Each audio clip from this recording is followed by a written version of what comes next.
اللہ تبارک و تعالیٰ نا اپنے بندوں سے بڑی محبت فرماتا ہے، اور رب کریم تو ساری مخلوق سے ہی بڑا پیار کرتا ہے، لیکن اگر کوئی بندہ نیک بھی ہو، صالح بھی ہو، پرہیزگار بھی ہو، پھر تو وہ اللہ کا محبوب بن جاتا ہے۔ اور رب کریم کی یہ بھی منشا ہے، اللہ تعالیٰ کی یہ بھی رضا ہے کہ جس سے اللہ محبت کرتا ہے نا، اس سے لوگ بھی محبت کریں۔ قرآن مجید میں اللہ کریم نے فرمایا ان الذین آمنوا وعملوا الصالحات سیجعل لهم الرحمن ودا، بے شک جو لوگ ایمان لانے کے بعد نیک اعمال کریں، رحمان لوگوں کے دلوں میں ان کی محبت پیدا فرما دے گا۔ صحیح بخاری اور صحیح مسلم میں حدیث ہے، نبی پاک علیہ السلام فرماتے ہیں جب اللہ تعالیٰ کسی بندے سے محبت کرتا ہے تو حضرت جبریل امین علیہ السلام کو بلاتا ہے، اور بلا کر کے فرماتے ہیں جبریل میں فلاں آدمی سے محبت کرتا ہوں، آسمان دنیا پہ اعلان کر دو کہ سارے لوگ اس سے محبت کریں۔ اور پھر فرماتے ہیں کہ اے جبریل امین علیہ السلام آپ دنیا میں لوگوں کے دلوں میں یہ بات ڈال دیں کہ اللہ فلاں آدمی سے پیار کرتا ہے، لہذا سارے اس سے محبت کرو۔ صالحین کا پیار دین کا بہت بڑا حسن ہے۔ بخاری میں، مسلم میں، کتب احادیث میں ایک پورا باب ہے کہ کسی سے محبت کرو تو اللہ کی رضا کے لیے، اور کسی سے بغض رکھو تو اللہ کی رضا، پورا باب ہے، ایک دو حدیث نہیں۔ حضور نے فرمایا جس سے تم محبت کرو نا اللہ کی رضا کے لیے، اسے بتاؤ بھی کہ مجھے آپ سے محبت ہے، اسے بتاؤ بھی، تاکہ وہ بھی آپ کے لیے اچھے جذبہ۔ محبت جو ہوتی ہے یہ اظہار کی محتاج تو نہیں ہوتی، لیکن محبت میں اظہار ضرور ہوتا ہے، محتاج تو نہیں، لیکن ہر چیز دل میں رکھنے کی نہیں ہوتی، کچھ زبان سے کہنے کی بھی ہوتی ہے، کچھ کہنے کی چیزیں بھی ہوتی ہیں، اور وہ کہہ بھی دینی چاہیے، لیکن اتنی ہی کہنی چاہیے جتنی ضرورت ہو، 2 4 5 قدم آگے بڑھ کے نہیں۔ اس میں بھی تکلف آ جاتا ہے، تصنع آ جاتی ہے، بناوٹ آ جاتی ہے۔ فرمایا حضور مجھے اللہ کی قسم مجھے آپ سے پیار ہے، تو حضرت معاذ بن جبل مسکرائے اور مسکرا کے فرمانے لگے کیا کہا تم نے؟ کہا حضور اللہ کی قسم آپ سے پیار ہے۔ فرمایا پھر سوچ کے کہیے۔ کہا اللہ کی قسم آپ سے پیار ہے۔ فرماتے انہوں نے نا میرا کپڑا پکڑ کے مجھے کھینچا اور قریب کر کے کہنے لگے سن، پھر میں نے نبی پاک سے سنا ہے جو دو بندے رب کی رضا کے لیے آپس میں محبت کریں، اللہ کی محبت ان کے لیے واجب ہو جاتی ہے، پھر اللہ ان سے پیار کرتا ہے اگر وہ اللہ کی رضا کے لیے محبت کریں۔ ہماری محبتوں میں نا دنیاوی اغراض بڑھیں، ہوئے ہر دعوت صرف اسی لیے ہوتی ہے کہ وہ بندہ بلاؤ جو میرے کام آئے گا، ہر تحفہ اس لیے آگے کی طرف روانہ کیا جاتا ہے کہ اس شخص کو بلاؤ جو کل میرے کام آئے گا۔ عزیز بھائی، اللہ کے نیک بندے سے اللہ کا بندہ سمجھ کے پیار کریں، اور اللہ کا نیک بندہ سمجھ کے اس کے ساتھ فوٹو آنا ضروری نہیں، اس کے ساتھ پیار ہونا ضروری ہے۔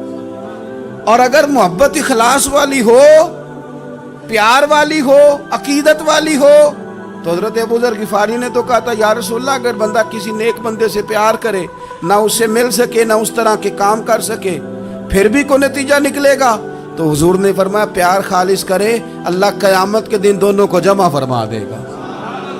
جو جس سے محبت کرے گا صبح قیامت اسی کے ساتھ ہوگا۔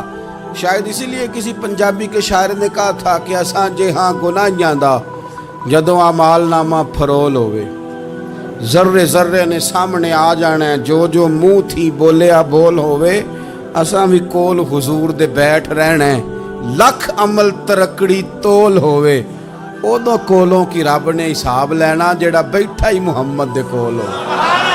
تو اللہ کے بندوں سے اللہ کی رضا کے لیے پیار کریں، اس میں للہیت پائی جائے،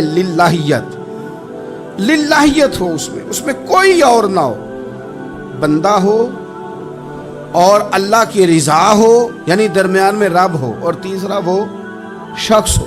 رضا الہی جب مقصود ہو پھر شکوے بھی پیدا نہیں ہوتے، پھر شکایتیں بھی پیدا نہیں ہوتی، پھر اپنی مرضی کے بندہ جملے بھی نہیں بیان کرتا، پھر کسی جگہ کوئی تکلف بھی اس میں نہیں پایا جاتا۔ تو خالصتاً لوجہ اللہ تعالی آپ اللہ کے بندوں سے محبت کریں اور خاص ان کے لیے جذبات پیدا کریں. آپ کی طبیعت میں خاص جذبہ ہو, خاص شوق ہو, کسی پراپوگیٹ کرنے والے کے کسی پراپوگنڈے کا شکار نہ ہو. آپ کی طبیعت ہو, طبی میلان ہو, ذوق ہو. حضرت حرم بن حیان تابعی ہیں, فرماتے ہیں جب میں نے یہ حدیث سنی نا کہ نبی پاک علیہ السلام نے فرمایا ہے کہ حضرت اویس کرنی ان کی دعا کی برکت سے اللہ میری امت کے لوگوں کی بخشش کرے گا. اور جب میں نے یہ سنا کہ حضرت مولا علی جیسے لوگ, حضرت عمر فاروق جیسے لوگوں کو جبہ دے کے بھیجا گیا ہے اور حضور نے بھیج کے کہا ہے کہ اب ایسے کہنا میری امت کے لیے دعا کرے, تو فرماتے ہیں میرے سینے میں لو لگ گئی کہ میں حضرت اویس کرنی سے ملوں. میری طبیعت لگ گئی, میرا شوق آ گیا کہ میں خواجہ اویس کرنی رضی اللہ تعالیٰ عنہ سے ملوں. میں نکل پڑا, اللہ کے بندے کے لیے نکلا. حضرت حرم بن حیان کہتے ہیں, اس کو ابن الجوزی نے بھی لکھا ہے, داتا گانج بخش علی اجویری نے بھی لکھا ہے, کہتے ہیں میں ڈھونڈنے لگا حضرت اویس کرنی کو, بڑے شہروں میں گیا پر وہ ملے نہیں. داتا صاحب کہتے ہیں وہ حال والے آدمی تھے, ان پر بھی حال تاری رہتا تھا, اسی کسے دے کچھ نہیں جے لگ دے تے نہ کوئی ساڈا دردی, وہ بھی اپنی کیفیت میں رہتے تھے. داتا صاحب نے لکھا ہے جب دنیا ہستی تھی حضرت اویس کرنی رویا کرتے تھے, جب لوگ روتے تھے تو وہ ہنستے تھے. وہ سادہ غذا کھاتے تھے, کسی سے کوئی لین دین نہیں, اپنے طرز کلام, اپنی زندگی. یہ لوگ بھی بڑے شاندار ہوتے ہیں. فرماتے ہیں کہ وہ اپنے حال میں رہتے تھے. حضرت حرم بن حیان کہتے ہیں میں نے بڑی جگہ ڈھونڈا, پر میں جہاں جاتا لوگ کہتے ہاں گندمی رنگ والے, ہاں جن کے چہرے پر کچھ برس کے داغ ہیں, وہ جن کا چہرہ اور وجود بڑا روب والا, وہ اویس کرنی. کہتے ہیں میں ڈھونڈتا ڈھونڈتا جس شہر میں جاتا لوگ کہتے وہ آئے تھے پر چلے گئے. وہ کسی نے کہا تھا نا, اویسیوں میں بیٹھ جا, بلالیوں میں بیٹھ جا, صفیں تو سب بچھی ہیں, تو عشق والیوں میں بیٹھ جا. فرماتے میں وہ صفیں تلاش کرتا ڈھونڈتا, نہ ملے مجھے. بالآخر میں عراق پہنچ گیا, نہر فرات کے کنارے ساری دنیا سے علیحدہ ہو کے وضو کر رہے تھے. کہتے ہیں میں پیچھے کھڑا ہوں, میں نے جا کہا السلام علیکم, تو حضرت اویس کرنی چہرہ اٹھا کے کہنے لگے وعلیکم السلام حرم بن حیان. تو میں نے کہا حضور آپ مجھے جانتے ہیں؟ فرمانے لگے عارف تو روحی من روحی کا, میری روح تیری روح کی جاننے والی ہے. کہتے ہیں میں نے کہا حضور کو نصیحت کر دیں. تو فرمانے لگے پہلی نصیحت تو یہ ہے کہ آج کے بعد مجھے ملنے نہ آنا, میں نہیں پسند کرتا, میں تنہا رہنا چاہتا ہوں, مجھے نہیں شہرت اچھی لگتی, میرا نہیں دل کرتا لوگ میرے پیچھے بھاگیں. آج آیا ہے, آج کے بعد نہ آنا, بس چھوڑ دے مجھے میرے حال پہ, میں اپنی زندگی اپنے حساب کے مطابق گزارنا چاہتا ہوں, تو آج کے بعد نہ آنا. اور پھر فرمانے لگے اگلی نصیحت یہ ہے کہ جو رب نے تجھے دے دیا ہے نا اس پہ راضی ہو جا, اگر اس پہ راضی نہیں ہوگا تو تو تکلیف میں رہے گا. فرماتے ہیں میں نے پھر کہا میرے لیے دعا کر دے, تو انہوں نے ہاتھ اٹھائے, کہنے لگے یا اللہ میری اور اس کی جنت میں ملاقات کرا دینا. تو انہوں نے چہرے پہ ہاتھ پھیرے اور فرمانے لگے اب تو جا, میں کوشش کروں گا تجھے دعاؤں میں یاد رکھوں, تو بھی کوشش کرنا مجھے دعا میں یاد رکھنا. فرماتے ہیں یہ کہتے کہتے نا وہ رستہ بدل گئے, اور گلی کا کونا وہ جب مڑے تو پھر میں ڈھونڈتا رہا, دوبارہ زندگی بھر ملے نہیں. لیکن میرا پیار سچا تھا, وہ مجھے ویسے تو نہیں ملے پر خواب میں کئی دفعہ مل جاتے ہیں.